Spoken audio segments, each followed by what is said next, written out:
Hey there, friend. When you think about it, isn't it bizarre that a caterpillar's body starts one way and ends up another, never to be the same? I mean, what really happens in that cocoon? One thing's for sure, it's an inside out process, and only the caterpillar knows what's really happening. The same is true for our own lives. But there are clues and universal truths that can guide us as we transform. Today's gal pal, Johnnie Lloyd, shares her lessons learned and truth bombs. And I mean, they are good from her own experience. And oh, she shares how her nail color cheers her on. Our conversation was so good that I decided to break it up into two parts. And here's part one. By the way, I always ask my guests to share their nail color persona as a fun way to get to know more about them. You can take my quick quiz to identify your nail color persona too, and what you need to watch out when chip happens. All you need to do is go to livelikeyournailcolor.com/quiz. That's livelikeyournailcolor.com/quiz. Now let's get into our conversation with Johnnie.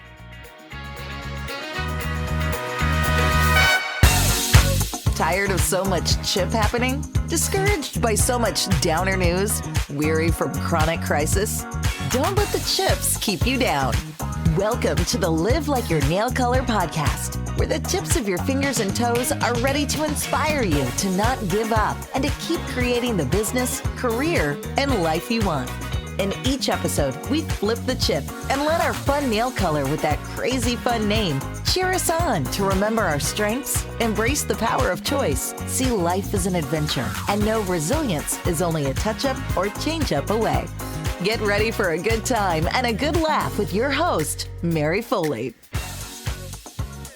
Hey, everyone. Today is a great day. Know why?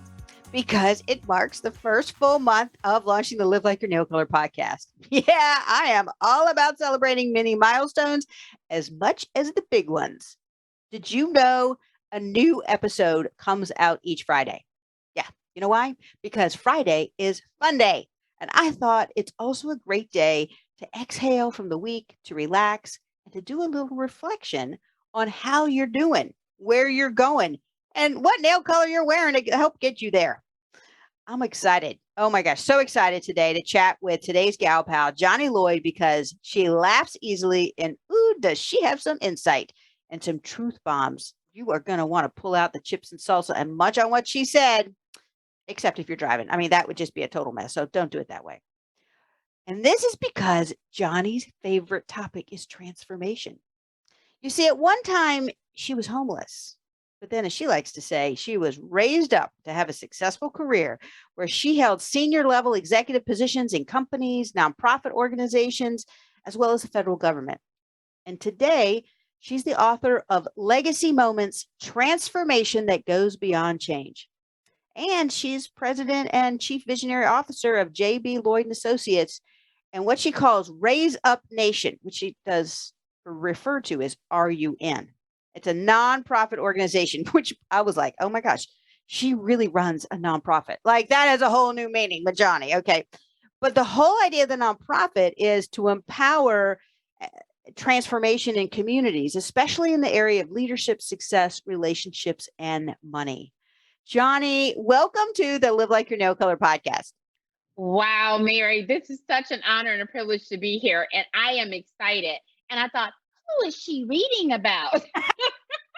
I love it. I love it. Oh, that is true. Oh, that is absolutely true. And I've known you now for several years, and you've lived up to each part of that, which is why I wanted to have you on the podcast and share some of your story and share some of your wisdom out of your story when it comes to transformation and led you to write the book. But before we get into that, all right, before the podcast, I asked you to take the nail color persona quiz, right? To figure out what your nail color persona. So what did it determine is your nail color persona, and did it nail you? It's Glitter Gal, which is not surprising. I love red. And yes, it nailed me. To be honest with you, it really surprised me how well it nailed me from the few questions that it asks. And the thing about the Glitter Gal is she adds sparkle, Ah, and yeah. she is in the word that my girlfriend calls me. She said, I said, use one word that you would describe me. She calls me effervescent. So that's, doesn't that align? That Yeah. so aligns to that. Yeah. And It just so I love it. And of course, my superpower is transformation. So it's glitter yeah, gal. it is great. Great. And so what about the red, the color red? How did that resonate with you? The thing about, I'm very warm, I'm passionate. Mm, So when I looked at the meaning of the color red, it was totally in line as well because red is a pop of color. mhm. And in addition to that, I like the kind that has a little bling in it, a little sparkly, Little sparkle, little shimmer. a Yeah. little sparkly. Yeah, just to give another take on it. And so I really love that. And red is also the color of blood. And blood is the thing that's a lifeline to people. So when you look at transformation, it becomes a lifeline to people in a direction that cause to impact every area of their life. Wow. Okay. I was saying, truth bomb. I did not see that one coming. All right. That's really powerful. Really, because I know you as someone with a huge heart. So, the power and passion and red kind of go with the heart and also courage. But this aspect of bloodline to transformation. Ooh, that's just so, so good. All right. So, one last thing about nail color before we get into transformation even more. Do you have a favorite nail color brand or a favorite name of a nail color that you love? I just always encourage women to pay attention to that because the name of your nail color can really encourage you right there. Tips your fingers or toes. I think there was a nouveau color that I've used a lot, but really, and just to be totally authentic, is I look for the color before I look for the brand. Yeah. Okay. All right. So I stay in a brand because I have good coverage and it holds onto my nails well, right? So I go to the brand first, but if it doesn't have the color that I'm looking for, or I'm distracted and I see a color in another brand, I'm not afraid to use that and invest in that to see how it works. Okay. Cool. So yeah. That's neat. And do you when you find the color that you really love, do you like if it's a bottle, do you flip it over and see what the name is, or do you just go, oh, whatever it is, it doesn't matter to me. I just love the color. You know what? It's funny. The name adds energy because anytime we name something, it adds energy. And so when I look at it, I do look at the name. And if the name sets with me, then I said, wow, like I remember trying cotton candy or something once. I said, cotton candy. And then one was, I don't know if it was called bodacious or something like that. So I like going to the names because names carry meaning, right? Names carry meaning. Well, I So love yeah. what you said. The name adds energy. So what if you love the color and you turn and you look at the name and you're like, cotton candy or I don't know, red bananas. I mean, something I don't know, comes something on the top of my head, but it just doesn't speak to you. What do you do? Do you just do you put the bottle or the color back, or do you do something different? You know, um, 9 times out of 10, if the name doesn't set or the name goes diametrically opposed to who I am, Mhm. I won't use it. Even though I like the color, I won't use it. You just believe there's another I'll put it back. Yeah, color. I'll put it back. I find another color that matches it, that links to me. Let's say it had a name that every time I called the name, I felt my energy decrease or I felt negative about what the name was. Mhm. It's not worth it for me to put on my foot or my hands because somebody's gonna say, "Oh, what's that color?"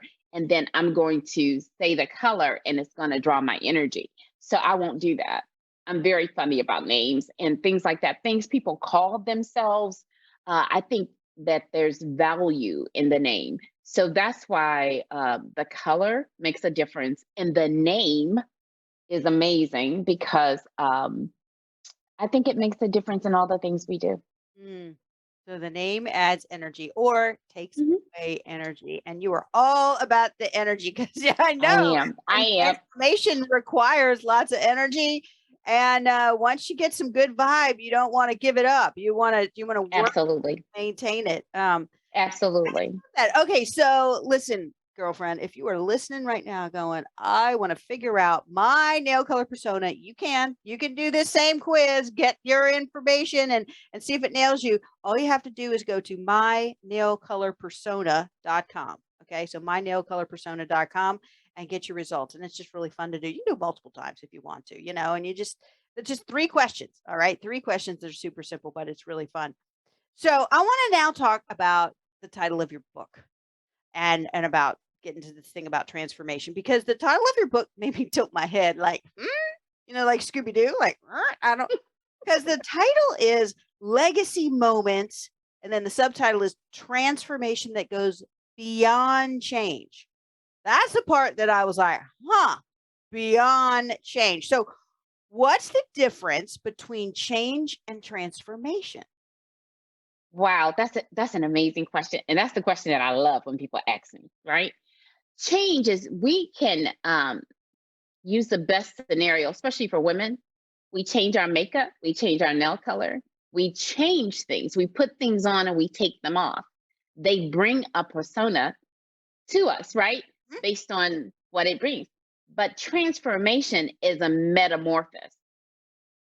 It's an internal thing that happens and you have an external resolve or result. It's like going from a caterpillar to a butterfly. That's transformation. It's the process of impacting every area of our life. So you can strategically look at one specific area because when a person comes to me and they say, "Well, I want to transform everything," no, let's start with the one thing that could impact everything. So Mm. what is that one thing, right? So so that's the difference. The difference between transformation and change is the level of intensity and the fact that we decide that we don't want to go back to where or what we were, that before us is drawing us to our legacy, to what we want to do next. Wow, I am just processing. Talk about processing, right? You said that's a lot. It is a lot, but I love that the imagery that you gave. And I know on the cover of your book, those you can't see it right now because this is an audio podcast, but it has, caterpillar to butterfly, and we've all seen that. But it's really a bizarre thing. You think about it. You got this little creepy crawly thing, right? That has a bazillion legs to get across the little sidewalk, and hopefully it doesn't get squashed in the process, right? Or it's going up a tree, or and it's sometimes it's kind of ugly, and sometimes it's just fascinating to look at. But and then it has this cocoon at some point, right? If it makes it to Hmm. that point, and inside this cocoon where you can't see in, over time, it then totally changes physical form. That's just bizarre.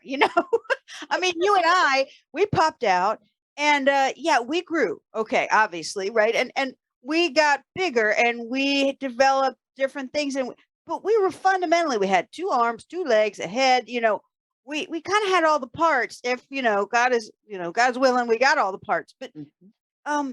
this caterpillar gets like totally new parts and gets wings. It was on the ground and now it can fly when it busts out of the cocoon. I mean, and it's obviously an inside out process. And in the cocoon, you're like, what's going on in there? I mean, Right, right, that's right. that's the part. And everything now, like you're saying, is completely different about this animal than it was before. Although, like the very middle part, like the main body of a butterfly, kind of Hmm. pillar, So there's an aspect that didn't completely change, maybe like quote the heart. I don't know. I mean, is that how you describe it? I mean, because it's a bizarro thing. I don't know anything else on this earth that does that. You know what? That is one of the main things about just the book and even the when I do training is that no matter where you started from, And I love the fact that you recognize that the center of the butterfly still looks kind of like where it started. It's different, but it was impacted from where you start. And that's where all of us are. Most of us want to take our history and ignore it and say it has no value in our life. But it is the very foundation that the wings grow off of. It is the very foundation that our beauty comes from. It is that. And the thing about the caterpillar transforming into the butterfly is you can guide the direction on the outside of a person, but you can't break open, because the moment you break open the cocoon for the butterfly in the transformation process and try to help them get out, they won't fly. Yeah, they'll probably stop. They might even die. I mean, Exactly. a caterpillar might die because yeah. Oh, that's So interesting. the Think about yeah, that. they will not fly.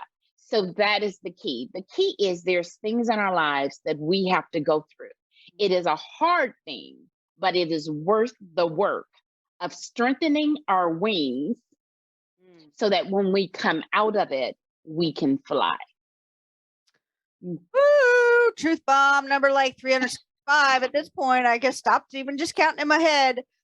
I love that. And I'm thinking, I know about the caterpillar butterfly thing. I know about transformation. I mean, yeah, but really, do I? Oh my gosh, you brought it to another level. So you didn't get this wisdom and these insights based on reading a book. I know that, right? It's too deep. I can hear it in your heart, in your soul. We're going back to the red color again. So, as I shared earlier, you went from homeless to successful long-term career where you held executive positions.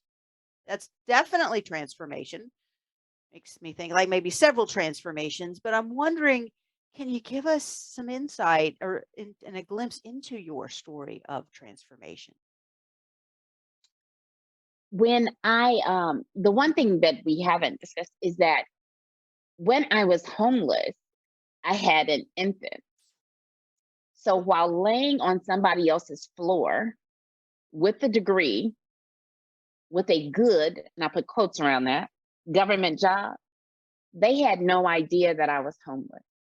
Wow. So I would get up every day off of this lady's floor with my daughter on my chest, get her ready to go to the childcare and all of that. Right. So at one night, I laid there and the tears started rolling down my face. I said, I wasn't designed for this. This is the truth, but it's not my truth. So I'm gonna say that again. The situation, ladies, that you may be in may be the truth.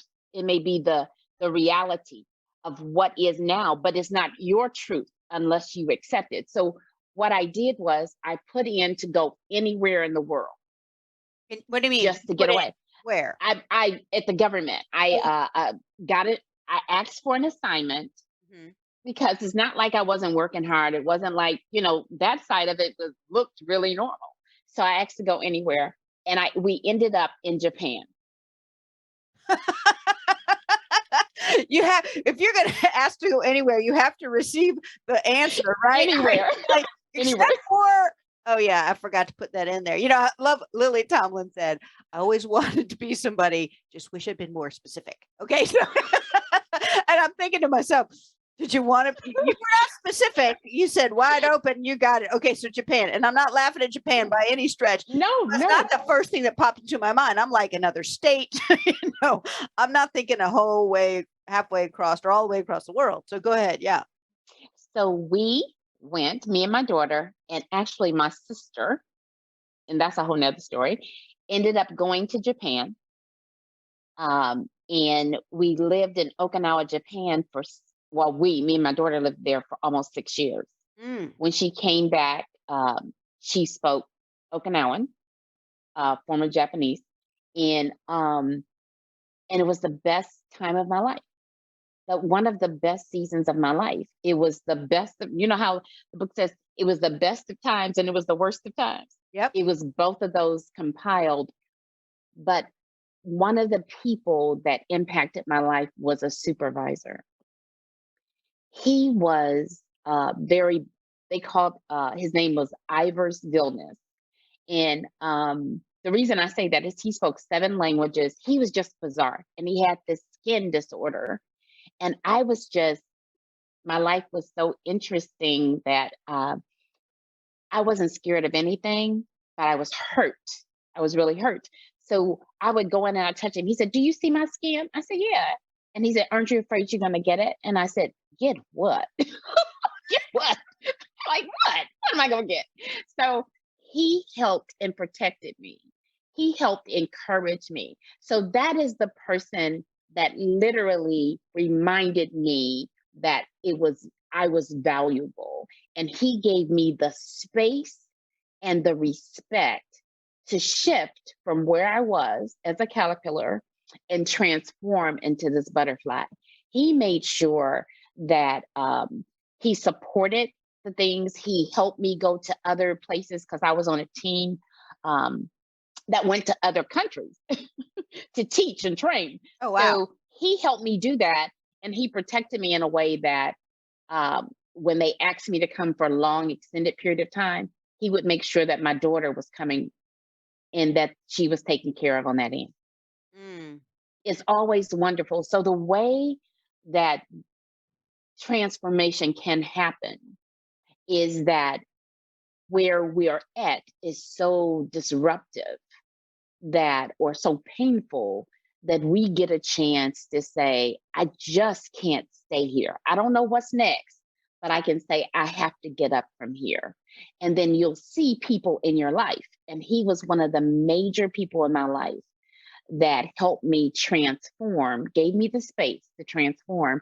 And it caused me to really be elevated in the government. And it also caused me to be really stable in my personal life Mm-hmm. because I was doing Maslow's hierarchy of needs, Mary. I mean, can we eat? Yeah, Can right. we, You can we start at the do? bottom, right? The whole kind of like, gonna eat that Right, my physical needs met, then you get to right, physical needs, and you get to spiritual needs, and then total actualization is kind right, of what the pyramid is. right. Yeah. And he helped me touch those places to let me know that it better was possible.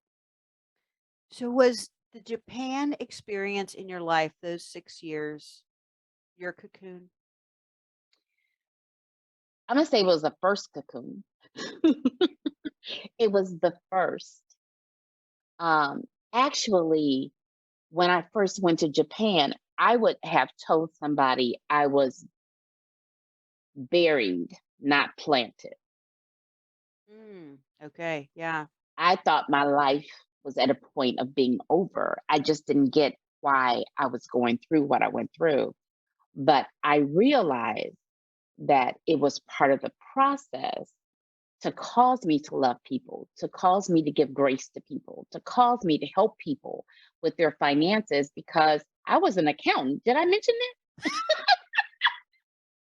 I was No, an you accountant. Wait a didn't. minute. Okay, you're an With an accountant and you're accounting homeless, degree, and you're like, homeless, what's wrong with this picture, right? yeah, Exactly. So it's almost like everything. what you can do for others, you can't do for yourself. And there's something Exactly. blocking that. Right. Mm. And so all of us are dealing with something internally that that may have come from our past, may have come from a belief system, or may have come from trans sickness. In my case, mine was sickness. I almost died, and I just ran into a boss that wanted me to go back to a situation, and I refused, and so they refused to pay me, and then he wouldn't sign off for me to get paid. That's how I ended up homeless. Oh, wow. It Wow. was somebody else's decision. But what I'll tell people that are listening is no matter where we are, how successful, whatever we are, is that there's moments in our lives that you can't control another person's action, but we really need to own our reaction. Mm. We need to own it. You know what I'm saying? I'm not saying blame, shame. I'm saying reclaim, Mm. like you transform to reclaim Mm. what you want in your future Yeah. and to fight for it. And if We have to fight. Yeah. yeah, we have to kind of, some ways, wrestle with ourselves and fight for that. You know, that just takes me back to my uh my marriage at 25 years old. And I thought I married what I thought was the man of my dreams. And he was the leading role in my nightmare. And I did not know I'd walked into a relationship with an abusive person, including physical abuse. And man, I was like, I didn't deserve this, right? What have I done? What's my behavior? It's not my fault, kind of a thing. And ultimately, I didn't deserve it. I didn't think I had. No. I still was in the situation. So what am I going to do? And it took a while for me to get the courage to go, I got to just have the courage to go to a counselor and talk through it and understand and expose it to someone else. And, I thought to myself, what's my part in this? Because whatever is my part in this, I want to fix, or I want to work on, I want to grow. And we tried to work it out. It didn't ultimately, but man, I always say, if someone had said to me, well, so you're going to get married and here's what's going to happen, and you're going to be totally blindsided. And but don't worry, it'll be the best personal development course of your life. And I would go, ain't signing up for that. Back it off, tearing up the contract, right? Kind of a thing. That's what I was planning for. And yet, I learned that it was, I put his behavior in one box, so to speak. And then I said, what's mine? And what do I need to learn about me? And as I was working that out and then doing new behaviors, and now the contrast between the two of us came even greater. I was like, I can't settle for this. God doesn't want me to live in this kind of situation. I can't. Exactly. I can't experience the love and joy and the goodness of life that I know is true. And I realized my ex was very hurt and did not, and he wasn't fully willing to deal with that. And I can't make him. So but no one could take that away from me. That was one of my transformation moments or time periods in my life. And I've always taken it forward. You've taken yours forward. Yeah. Once you get with some wings and you learn to fly, you don't go back to being a caterpillar. No. Because once you take flight and you see the beauty that is possible, it's typically not your ending. Wherever you launch off of is your beginning of the next level, the beginning of being more bold and bodacious, the beginning in living like your nail color. Are you serious? Yeah. What? I love that, because we will put colors on and be ecstatic and look at our nails and be excited. However, we need to do the same thing. And that's what you're doing to help people be that excited about their life. Oh my gosh. Was that not an amazing first part of the conversation with Johnnie? Yeah. And there's a second one coming. See what I'm saying? There's so much there already. And I want to use this as the time to introduce a new segment on the Live Like Your Nail Color podcast that I'm calling Flip the Chip. It's a segment where we reflect on one way that you heard my gal pal flip her challenge into something positive. Now, there were so many truth bombs that Johnnie shared with us. Oh my gosh. But there's one that really stuck out for me. It was the time when she shared she was lying on the floor when she was homeless. And she said, I wasn't designed for this. It was the moment when she was clear that her current situation wasn't the one for her. And then she took action. Just one thing, and she changed jobs. Actually, more technically, she put in a transfer to ask to change jobs. And that put her on the path to change everything. So what about you? Is there some area of your life right now where you're thinking, I wasn't designed for this. I was meant for something different, something better, something more. Right now, it's simply your reality. But you can make the courageous decision to change it. You might be thinking, but how, Mary? How do I change this situation? Well, Johnnie didn't have an entire plan. She just knew she was meant for something more and took the first step that made sense to her. you can do the same thing. You can decide on your next first step. No matter how small it may seem to you, you can say, I'm going to do one thing differently that I think will put me on a better path. And then you take that step. And then after that step, you think, what's the next step? What's the next action? And you take that action.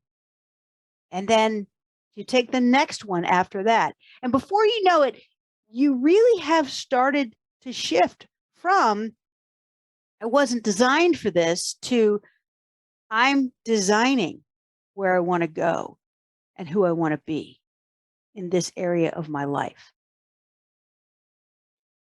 And that's how Johnnie flipped the chip.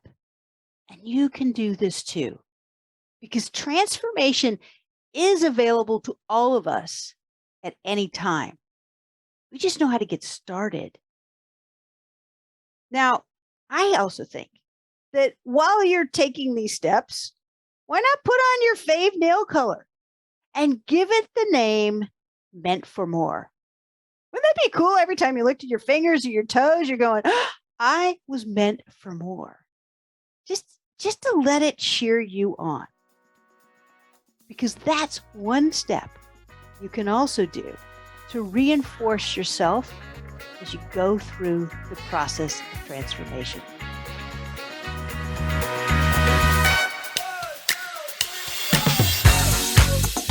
Thanks for listening to the Live Like Your Nail Color podcast. Ready to live and laugh more? Know a friend who could use some of that too? Then subscribe at liveLikeYourNailColor.com or your favorite podcast app and share this episode right now with the person who popped into your mind. Together, let's flip the chip to be stronger, smarter, and happier.